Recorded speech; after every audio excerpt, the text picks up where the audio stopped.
আসসালামু আলাইকুম ওয়া রাহমাতুল্লাহি ওয়া বারাকাতুহু।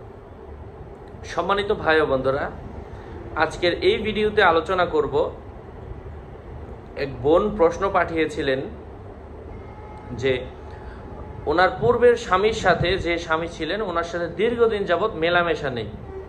তো এখন তিনি পূর্বের স্বামীকে ডিভোর্স দিয়ে তার 2 থেকে 3 দিনের মধ্যে অথবা ওই দিনই অথবা তার 1 সপ্তাহ পরে নতুন করে কাউকে বিবাহ করতে পারবেন কিনা, এ বিষয়ে ইসলামী দিক নির্দেশনা কি, আলোচনা বুঝতে ধৈর্য ধরে সাথেই থাকতে হবে। আমাদের এই ছোট্ট ইউটিউব চ্যানেলটি যদি এখনো সাবস্ক্রাইব করে না থাকেন, অবশ্যই সাবস্ক্রাইব করতে ভুলবেন না। এক্ষেত্রে ইসলামের মতামত, ইসলামের দিক নির্দেশনা হচ্ছে, যদি কোনো স্বামী স্ত্রী, কোনো নারী পুরুষের মধ্যে বৈবাহিক সম্পর্ক থাকার পরে যে কোনো কারণে ডিভোর্স হয়ে যায়, তালাক হয়ে যায়, তার পরবর্তীতে তাদের উভয়ের মধ্যে 1 বছর 2 বছর মেলামেশা থাক আর না থাক, 5 বছর 10 বছর, এমনকি কোনো নারীর যদি এমন বয়সে উপনীত হয় যেই বয়সে তার মাসিক বন্ধ হয়ে যায়, 40-45 বছরে অনেক নারীর মাসিক বন্ধ হয়ে যায়, তো এই সমস্ত নারীরাও যদি তালাক দেওয়ার 1 মাস পরে, 2 দিন পরে, 3 দিন পরে অন্য কাউকে বিবাহ করতে চায়, বিবাহ বন্ধনে সে আবদ্ধ হতে হয়, সেক্ষেত্রে কিন্তু তার বিয়ে হবে না। কারণ ইসলামী দিক নির্দেশনা হচ্ছে, ইদ্যত অর্থাৎ তালাক দেওয়ার পরে যেই সময়টা আপনাদেরকে ইদ্যত পালন করতে বলা হয়, সেই সময়টা অবশ্যই ইদ্যত পালন করতে হবে। অর্থাৎ বিয়ের পরে যে সময়টা গ্যাপ রাখতে বলা হয়, সেই সময়টা গ্যাপ রাখার পরে আপনাকে পরবর্তীতে কোনো জায়গায় বিবাহ বন্ধনে আবদ্ধ হতে হবে।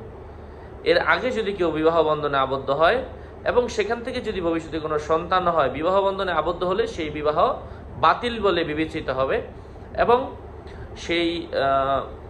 সেখান থেকে যদি কোনো সন্তান হয়, সেই সন্তান ওয়ালাদুজ জিনা বলে গণ্য হবে, অর্থাৎ খারাপ সন্তান বলে এই সন্তানটা গণ্য হবে।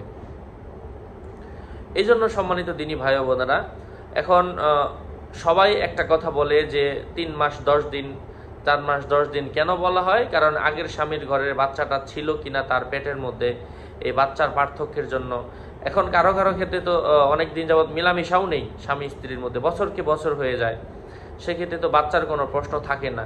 সেক্ষেত্রে ইসলামী দিক নির্দেশনা হচ্ছে, বাচ্চার প্রশ্ন থাকুক না থাকুক, এটা শরীয়তের নিয়ম, ইসলামের নিয়ম, আল্লাহর বিধান, অবশ্যই এটাই মানতে হবে যে 3 মাস 10 দিন আপনাকে কমপক্ষে ইদ্যত পালন করতে হবে, এরপরে বিবাহ বন্ধনে আবদ্ধ হতে হবে। এর আগে বিবাহ বন্ধনে আবদ্ধ হলে আপনি গুনাহগার হবেন এবং এর কারণে অবশ্যই আল্লাহ তাআলার কাছে খালিস দিলে তওবা করতে হবে, নতুন করে আবারও বিবাহ বন্ধনে আবদ্ধ হতে হবে। আল্লাহ পাক আমাদেরকে বোঝার তৌফিক দান করেন। এখন প্রশ্ন, ফতোয়া পেলেন কোথায়? ফতোয়াটা হচ্ছে আল বাহরুর রাইক কিতাবুত তালাকের মধ্যে, ফতোয়া স্বামী, তারপর হচ্ছে আপনার এ বিষয়ে ফতোয়া দারুল উলুম দেওবন্দ, এই জাতীয় বিভিন্ন ফতোয়ার কিতাব রয়েছে হানাফি মাযহাবের, সেই কিতাবগুলো কিতাবুত তালাক নামক অধ্যায়ের মধ্যে আপনারা এই ফতোয়াগুলো পেয়ে যাবেন ইনশাআল্লাহ। আসসালামু আলাইকুম ওয়া রাহমাতুল্লাহি ওয়া বারাকাতুহু।